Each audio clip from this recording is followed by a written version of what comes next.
Evening दोस्तों, आप सभी का आज की क्लास में स्वागत है। तो आइए स्टार्ट करते हैं हमारी आज की क्लास। हम कर रहे हैं एसएससी जीडी के लिए प्रैक्टिस सेट। आज का जो हमारा प्रैक्टिस सेट है ये है 19 नंबर। इससे पहले हमने 18 सेट कर लिए हैं, आप वो क्लासेस भी देख सकते हैं। आप हमारी क्लासों से जुड़िए, ये हमारा जो एग्जाम होने वाला है एसएससी जीडी का, तब तक ये प्रैक्टिस सेट चलने वाले हैं। तो आप हमारी क्लास को रोज शाम को 7 बजे देख सकते हैं। तो आइए स्टार्ट करते हैं बिना देरी किए हुए आज की हमारी क्लास। इसमें हमारा जो पहला क्वेश्चन है आज का, ये देखिए और इसका आंसर बताइए।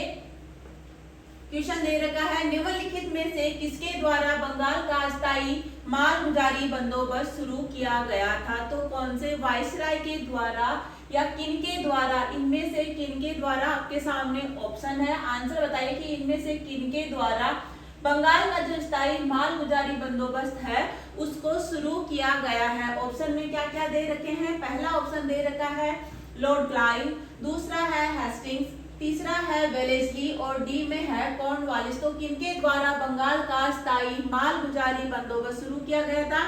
ये किया गया था लॉर्ड कॉर्नवालिस के द्वारा। इसके अलावा कॉर्नवालिस के द्वारा और कौन कौन से कार्य किए गए थे ये भी देख लीजिए, एग्जाम में पूछे जाते हैं। तो कॉर्नवालिस ने है क्या क्या किया? स्थायी बंदोबस्त की शुरुआत की या और जमींदारी प्रथा शुरू की है और सिविल सेवा और पुलिस का जनक है, इनको माना जाता है। तो ये इनके इंपॉर्टेंट कार्य है, ये भी देख लीजिए, पूछा जाता है। जमींदारी प्रथा की शुरुआत है वो किस वायसराय के द्वारा की गई थी? तो किनके द्वारा की गई थी? ये जो है लॉर्ड कॉर्नवालिस के द्वारा शुरू की गई थी। और सिविल सेवा और पुलिस का जनक है, ये किनको माना जाता है? एग्जाम में पूछा गया क्वेश्चन है, तो आपको ये तीनों पॉइंट इनके याद रखने हैं। कॉर्नवालिस ने क्या क्या किया है? स्थायी बंदोबस्त किया है, जमींदारी प्रथा की शुरुआत की है, सिविल सेवा और पुलिस का जनक है, इनको माना जाता है। वायसराय भारत के गवर्नर जनरल और वायसराय जितने भी हुए हैं ब्रिटिश भारत में, उन सब के बारे में हमने अलग अलग आपको सारा डिटेल में बताया है कि उनके कार्यकाल में कौन कौन से कार्य हैं वो इनके द्वारा किए गए थे। आप वो क्लास जरूर देखिए। ऐसे ही क्वेश्चन पूछे जाते हैं, इनका कार्यकाल भी पूछा जाता है कि इनका कार्यकाल कब से कब तक था और कौन से वायसराय के कार्यकाल में कौन सी घटना घटित हुई थी। तो आप वो क्लास जरूर देखिए, ऐसे ही क्वेश्चन एग्जाम में पूछे जाते हैं। नेक्स्ट क्वेश्चन की ओर बढ़ते हैं और इसका आंसर बताइए। क्या होगा इसका आंसर? जल्दी से आंसर कमेंट करके बताइए। क्वेश्चन में दे रखा है अंतरराष्ट्रीय सौर गठबंधन कौन सा है? आईएसए का मुख्यालय कहाँ है? तो इसका आंसर बताइए। अंतरराष्ट्रीय सौर गठबंधन का मुख्यालय कहाँ है? ऑप्शन में दे रखे हैं ए गुरुग्राम, बी चीन, सी जिनेवा और डी मनीला। तो कहाँ पर है आईएसए का मुख्यालय? ये है हरियाणा, गुरुग्राम। कहाँ पर है? हरियाणा के गुरुग्राम में आईएसए का मुख्यालय है। और इसकी स्थापना कब की गई थी? आईएसए की ये की गई थी 2015 में। अंतरराष्ट्रीय सौर गठबंधन की स्थापना की गई थी। मुख्यालय कहाँ है? गुरुग्राम, हरियाणा में इसका मुख्यालय है। महानिदेशक कौन है? ये अजय माथुर है, इसके महानिदेशक है। सदस्य संख्या कितनी है? सदस्य देशों की संख्या से भी क्वेश्चन बनता है, तो कितने हैं? 102 देश है वो वर्तमान में इसके सदस्य देश है। नवीनतम कौन कौन से हैं ये देखिए।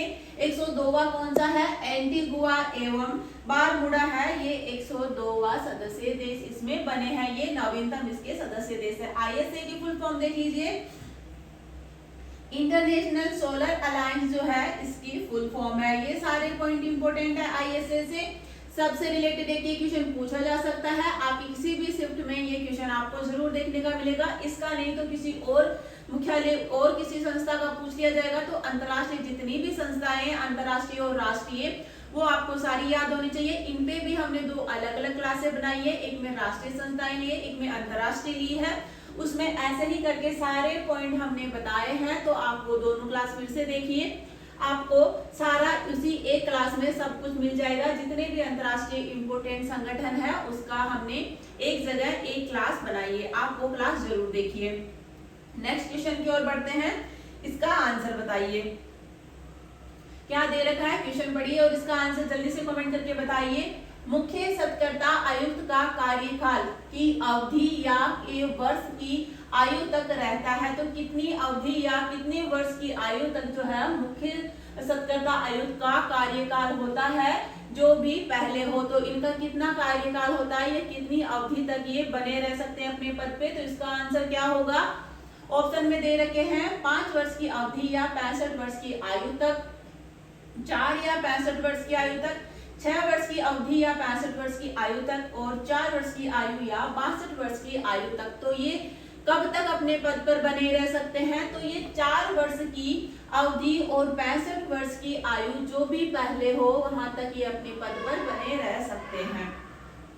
देखिए इसकी नियुक्ति है वो कौन करता है, प्रधान सत्कर्ता आयुक्त को भारत के राष्ट्रपति द्वारा प्रधानमंत्री, गृह मंत्री और लोकसभा के विपक्ष के नेता की 3 सदस्यीय समिति की सिफारिश पर नियुक्त किया जाता है। इंपॉर्टेंट है, किसके द्वारा किया जाता है, राष्ट्रपति के द्वारा किया जाता है, और प्रधानमंत्री, गृह मंत्री और लोकसभा के विपक्ष के नेता की 3 सदस्यीय समिति की सिफारिश पर इनको नियुक्त किया जाता है। ये कैसा निकाय है, ये एक वैधानिक निकाय है, संवैधानिक निकाय ये नहीं है। कैसा है, ये वैधानिक निकाय है। एग्जाम में ये भी पूछा जाता है कि इनमें से कौन सा है वो संवैधानिक निकाय है और कौन सा संवैधानिक निकाय नहीं है, ये पॉइंट भी इम्पोर्टेंट है। तो ये एक वैधानिक निकाय है, संवैधानिक नहीं है। और भारत के जो पहले मुख्य सत्कर्ता आयुक्त थे वो कौन थे, ये भी एग्जाम में पूछा जाता है कि जो भी पहले होते हैं, पहले अध्यक्ष होते हैं, उनसे भी क्वेश्चन बनते हैं। तो इसके भारत के जो पहले मुख्य सत्कर्ता आयुक्त थे वो कौन थे, तो कौन थे, ये थे नीतूर श्रीनिवास राव। कौन थे, नीतूर श्रीनिवास राव थे, जो कि 1964 में बने थे। तो ये इससे इंपॉर्टेंट पॉइंट हुआ। अब बढ़ते हैं नेक्स्ट क्वेश्चन की ओर। इसका आंसर बताइए, क्वेश्चन क्या है, जल्दी से पढ़िए और आंसर बताइए। क्वेश्चन में दे रखा है, निम्नलिखित में से किस एक्ट ने मुसलमानों के लिए अलग मतदाताओं सामुदायिक प्रतिरूप की पेशकश की। तो इनमें से कौन से एक्ट ने मुसलमानों के लिए अलग मतदाताओं की पेशकश की थी। तो कौन से एक्ट ने की थी, ऑप्शन में दे रखे हैं रेगुलेटिंग एक्ट 1773, बी है एक्ट ऑफ 1909, सी है एक्ट ऑफ 1919 और डी है 1935 का भारत सरकार एक्ट। तो इनमें से किस एक्ट ने मुसलमानों के लिए अलग मतदाताओं की पेशकश की थी, ये की थी एक्ट ऑफ 1909 ने। किसने की थी, एक्ट ऑफ 1909 ने। 1909 में भारत परिषद अधिनियम, इसको क्या कहा जाता है, मार्ले मिंटो सुधार भी इस एक्ट को कहा जाता है। किस नाम से जाना जाता है, मार्ले मिंटो सुधार के नाम से भी ये जाना जाता है। लक्ष्य क्या था इसका, लक्ष्य था ब्रिटिश भारत में स्वशासित शासन प्रणाली को स्थापित करना, इसका लक्ष्य था इस एक्ट का। और मार्लो है, ये मार्ले है, ये कौन थे उस टाइम पे, ये भारत के राज्य सचिव थे। और जो लॉर्ड मिंटो है ये क्या थे, भारत के वायसराय थे। ऐसे भी पूछा जाता है कि एक्ट ऑफ 1909 के वायसराय कौन थे, उस टाइम पे वायसराय कौन थे, ये थे लॉर्ड मिंटो। कौन थे, लॉर्ड मिंटो थे। और मार्ले कौन थे, भारत के राज्य सचिव थे। ये इससे इंपॉर्टेंट पॉइंट हुआ, ऐसे ही एग्जाम में पूछा जाता है, आपको याद रखना है। नेक्स्ट क्वेश्चन की ओर बढ़ते हैं और इसका आंसर बताइए। क्वेश्चन में दे रखा है, किस पंचवर्षीय योजना के दौरान भारत ने मिश्रित अर्थव्यवस्था चुनी थी। प्रीवियस ईयर का क्वेश्चन है, तो कौन सी योजना के दौरान, कौन सी पंचवर्षीय योजना के दौरान जो है भारत ने मिश्रित अर्थव्यवस्था को चुना था। तो किसमें चुना था, पहली पंचवर्षीय योजना में, बी है दूसरी पंचवर्षीय योजना में, सी है तीसरी पंचवर्षीय योजना और चौथी है जो डी है वो है चौथी पंचवर्षीय योजना। तो इनमें से किस पंचवर्षीय योजना के दौरान भारत ने मिश्रित अर्थव्यवस्था को चुना था। तो इसका आंसर क्या है, ये चुना था दूसरी पंचवर्षीय योजना के दौरान जो भारत ने है मिश्रित अर्थव्यवस्था को चुना था। और इसकी अवधि क्या थी, ये थी 1956 से 1961 तक जो है दूसरी पंचवर्षीय योजना की अवधि थी। अवधि भी याद रखनी है, जितनी भी पंचवर्षीय योजनाएं हैं उनके बारे में पूछा जाता है कि कौन से मॉडल पर आधारित थी, इनका उद्देश्य क्या था और इनका कार्यकाल क्या था। कौन से मॉडल पर आधारित है ये दूसरी पंचवर्षीय योजना, ये है पीसी महालनोबिस मॉडल पर ये आधारित है। और इसका उद्देश्य क्या है, तीव्र औद्योगिकरण और सार्वजनिक क्षेत्र पर इसने बल दिया था। इसका उद्देश्य क्या है, तीव्र औद्योगिकरण जो है दूसरी पंचवर्षीय योजना का उद्देश्य था। तो ये इसे इंपॉर्टेंट पॉइंट हुए। दूसरी पंचवर्षीय योजना अवधि और मॉडल इंपॉर्टेंट है, याद रखने हैं आपको। नेक्स्ट क्वेश्चन की ओर बढ़ते हैं और इसका आंसर बताइए जल्दी से। क्वेश्चन में दे रखा है साइमन कमीशन वापस जाओ का नारा किसने दिया। तो ये नारा है वो किन्होंने दिया था कि साइमन कमीशन वापस जाओ। ऑप्शन में दे रखा है भगत सिंह ने, बी मोतीलाल नेहरू ने, सी लाला लाजपत राय ने और डी महात्मा गांधी ने। तो इनमें से किन्होंने ये नारा दिया था कि साइमन कमीशन वापस जाओ। तो ये दिया था लाला लाजपत राय ने। किन्होंने दिया था? लाला लाजपत राय ने दिया था। नेक्स्ट क्वेश्चन है, इसका आंसर बताइए। ऐसे ही क्वेश्चन पूछे जाते हैं, मुख्यालय से रिलेटेड क्वेश्चन पूछे जाते हैं। तो अंतरराष्ट्रीय मुद्रा कोष IMF का मुख्यालय कहाँ है? जल्दी जल्दी आंसर बताइए, आंसर जल्दी से कमेंट कीजिए। IMF का मुख्यालय कहाँ है? ऑप्शन है आपके सामने, आंसर बताइए। अंतरराष्ट्रीय मुद्रा कोष का मुख्यालय कहाँ है? ए है वॉशिंगटन DC में, बी है लंदन, सी वियना और डी मनीला। तो इनमें से अंतरराष्ट्रीय मुद्रा कोष का जो मुख्यालय है ये है वॉशिंगटन DC में। कहाँ पर है? वॉशिंगटन DC में इसका मुख्यालय है। स्थापना कब की गई थी अंतरराष्ट्रीय मॉनेटरी फंड की? ये की गई थी 1945 में। कब की गई थी? 1945 में। ये भी SSC में ऐसे क्वेश्चन पूछे जाते हैं स्थापना से रिलेटेड, तो आपको डेट याद रखना है। 1945 में अंतरराष्ट्रीय मुद्रा कोष की स्थापना की गई थी।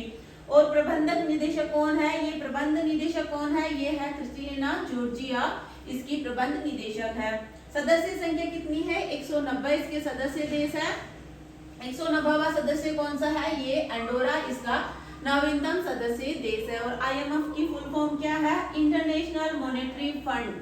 क्या है? इंटरनेशनल मॉनेटरी फंड है, ये इसकी फुल फॉर्म है। आपको अलग अलग भी याद रखना है। M से क्या है? मॉनेटरी है, एंड I से क्या है? इंटरनेशनल है। ऐसे भी क्वेश्चन पूछे जा सकते हैं। तो ये इससे इंपॉर्टेंट पॉइंट हो गए, आप इनको राइट डाउन कर लीजिए जिससे कि आपके एग्जाम में आपको ज्यादा टाइम ना लगे रिवीजन करने में। तो आपको ये सब लिख लीजिए इनके पॉइंट्स बना बना के। नेक्स्ट क्वेश्चन की ओर बढ़ते हैं और इसका आंसर बताइए। क्वेश्चन में दे रखा है गुवाहाटी नगर किस नदी के किनारे बसा है? तो गुवाहाटी है वो कौन सी नदी के किनारे बसा है? नदियों के किनारे स्थित शहरों से रिलेटेड क्वेश्चन पूछे जाते हैं, बहुत बार एग्जाम में रिपीट होते हैं क्वेश्चन। तो इसका आंसर बताइए, कौन सी नदी के किनारे गुवाहाटी जो नगर है वो बसा हुआ है? ऑप्शन में है ब्रह्मपुत्र नदी, बी है कृष्णा नदी, सी शिप्रा नदी और डी गोदावरी नदी। तो गुवाहाटी है ये ब्रह्मपुत्र नदी पर स्थित है। किस पर है? ब्रह्मपुत्र नदी के किनारे बसा हुआ है। इसके अलावा ब्रह्मपुत्र नदी के किनारे और कौन कौन से शहर है? गुवाहाटी है, डिब्रूगढ़ इंपॉर्टेंट है, डिब्रूगढ़ को भी आपको याद रखना है, तेजपुर है और धुबरी है। ये 4 इंपॉर्टेंट शहर है जो ब्रह्मपुत्र नदी के किनारे बसे हुए हैं। नदियों के किनारे बसे शहरों पर भी एक अलग से क्लास बनाई हुई है, आप प्लेलिस्ट में जाके देख सकते हो। चैनल में जाना, वहां पे प्लेलिस्ट में आपको ज्योग्राफी की प्लेलिस्ट में ये सारी नदियों से रिलेटेड जितने भी वीडियो है आपको एक जगह मिल जाएंगे। नदियों के किनारे बसे शहर, उनका उद्गम स्थल, मुहाना और ये सब आपको एक जगह मिल जाएगा। आप वो क्लासेस जरूर देखिए। नेक्स्ट क्वेश्चन की ओर बढ़ते हैं, इसका आंसर बताइए। इसका आंसर तो दे रखा है संविधान के किस अनुच्छेद में ये बताया गया है कि भारत का सर्वोच्च न्यायालय नागरिकों के मौलिक अधिकारों की रक्षा करता है? तो किसमें बताया गया है? ये अनुच्छेद 32 में बताया गया है। किससे है? संवैधानिक उपचारों का अधिकार है, इससे संबंधित कौन सा आर्टिकल है? ये है आर्टिकल 32। एग्जाम में बहुत बार पूछा गया है, ये SSC CGL में पूछा गया है, SSC GD में पूछा गया है, ये सभी परीक्षा में पूछा जाता है। वेरी वेरी इंपॉर्टेंट है क्वेश्चन। तो अनुच्छेद 32 है वो किससे संबंधित है? संवैधानिक उपचारों के अधिकार से संबंधित जो है ये अनुच्छेद 32 है। नेक्स्ट क्वेश्चन की ओर बढ़ते हैं, इसका आंसर बताइए। क्या होगा इसका आंसर? क्वेश्चन में क्या है, क्या दे रखा है? निम्नलिखित में से किसी जिले को देश का पहला संविधान साक्षर जिला घोषित किया गया? तो कौन से जिले को पहला संविधान साक्षर जिला घोषित किया गया था? तो ये कोलम को किया गया था। कहाँ का है ये केरल के मुख्यमंत्री पिनराई विजयन ने घोषित किया। कहाँ का है? ये केरल का एक जिला है।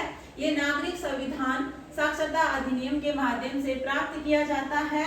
ये ये जो अभियान है कोल्लम जिला पंचायत जिला योजना समिति और केरल स्थानीय प्रशासन संस्थान द्वारा संयुक्त रूप से शुरू किया गया था। उद्देश्य क्या था इसका? जिले के 7 लाख परिवारों के 23 लाख नागरिकों को संविधान साक्षरता प्रदान करना था इसका उद्देश्य। तो इसका क्या हो गया, ये एग्जाम में पूछा गया क्वेश्चन है, एसएससी जीडी का ही ये क्वेश्चन है।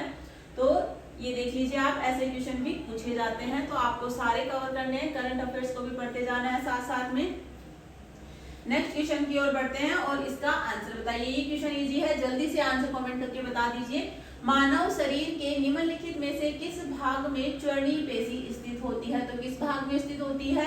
हाथ में होती है, जांघ में होती है, जबड़ा में होती है या छाती में होती है? तो ये जबड़ा में स्थित होती है। चर्णी पेशी कहाँ होती है? जबड़ा में होती है। ये एक मांसल पेशी होती है जो गाल की हड्डी के नीचे और निचले जबड़े से जुड़ी हुई होती है। तो चर्णी पेशी कहाँ होती है? ये जबड़ा में होती है। नेक्स्ट क्वेश्चन की ओर बढ़ते हैं और इसका आंसर बताइए।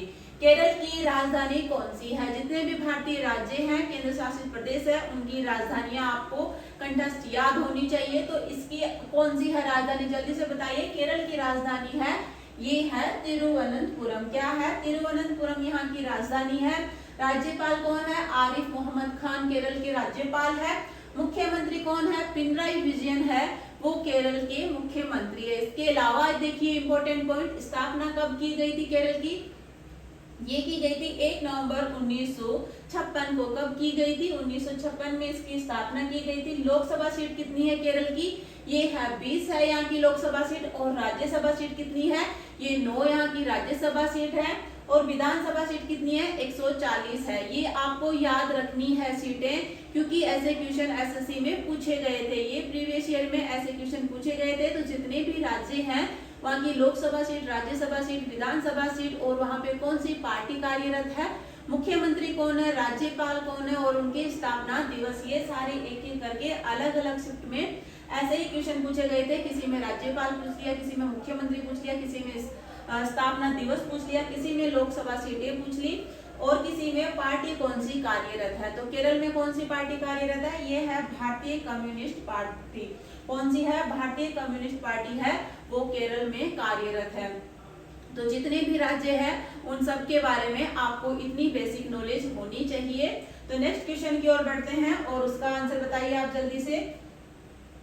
क्वेश्चन में दे रखा है, किस बौद्ध परिषद में सुत्त पिटक और विनय पिटक का संकलन किया गया था? तो कौन सी में किया गया था? किस बौद्ध परिषद में सुत्त पिटक और विनय पिटक है, इनका संकलन किया गया था? तो इसका आंसर क्या होगा? दूसरी बौद्ध परिषद में, तीसरी परिषद में, चौथी परिषद या प्रथम परिषद? तो ये किस में किया गया था? ये प्रथम बौद्ध परिषद में सुत्त पिटक और विनय पिटक का संकलन किया गया था। इंपॉर्टेंट है, ऐसे क्वेश्चन पूछे गए हैं। बौद्ध धर्म से बहुत सारे क्वेश्चन पूछे जाते हैं, तो बौद्ध धर्म पे भी एक अलग से क्लास बनाई हुई है, आप वो क्लास भी देखिए।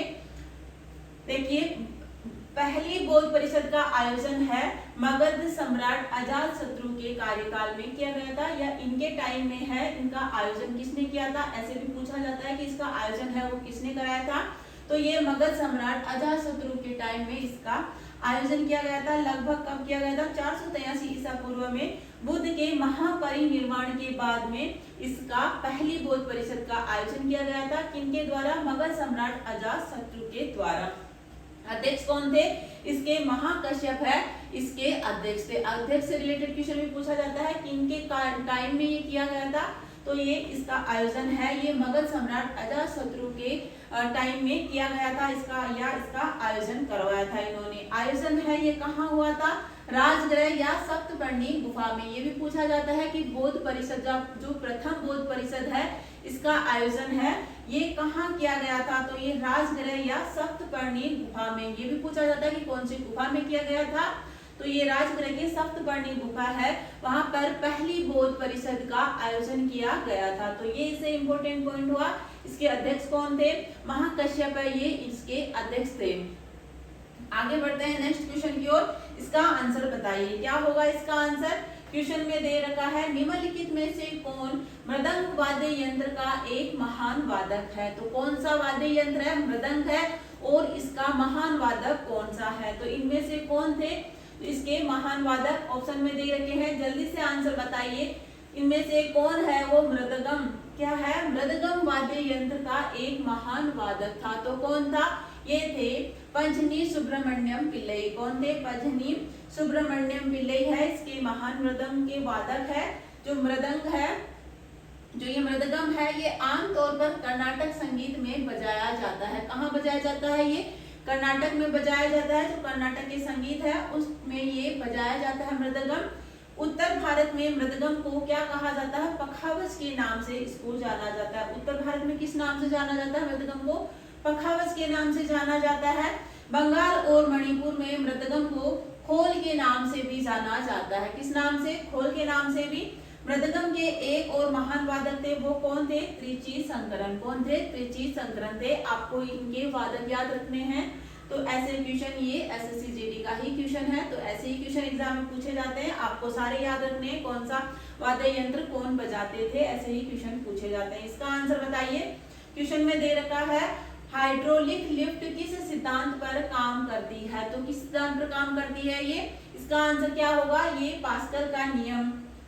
किस पर काम करती है, पास्कल के नियम पर ये हाइड्रोलिक लिफ्ट है वो कार्य करती है। क्या है पास्कल का सिद्धांत, यदि किसी तरल पदार्थ के किसी भी बिंदु पर कोई बल लगाया जाता है तो दबाव है वो समान रूप से पूरे तरल पर संचरित हो जाता है, या जो दबाव है वो समान रूप से पूरे तल पर फैल जाता है। तो ये पास्कल का नियम था। और ये हमारी आज की क्लास थी। आपके कितने क्वेश्चन सही थे, इसमें 15 क्वेश्चन में से कितने क्वेश्चन आपने सही किए हैं, आपकी तैयारी किस लेवल पे है। ऐसे ही क्वेश्चन एग्जाम में पूछे जाएंगे। तो आप हमारी क्लास से जुड़िए, क्लासों को रोज देखिए। हम जो है इसमें और इम्प्रूवमेंट करेंगे, आपके लिए और अच्छे अच्छे क्वेश्चन लाएंगे। ऐसे ही क्वेश्चन पूछे जाते हैं। वैसे तो यही प्रीवियस ईयर के क्वेश्चन है, उसी के बेस पर हमने नए क्वेश्चन इसमें ऐड किए हैं। उन्हीं से रिलेटेड क्वेश्चन आपके एग्जाम में पूछे जाएंगे। तो हम इनको एक्सप्लेन कर रहे हैं अच्छे से, और अच्छे से एक्सप्लेन करेंगे। आप क्लासों से जुड़िए। आपको आज की हमारी क्लास कैसी लगी ये कमेंट करके जरूर बताइए। और क्लास को लास्ट तक देखने के लिए थैंक यू। और मिलते हैं कल की क्लास में। तब तक के लिए thank you, tata, bye bye.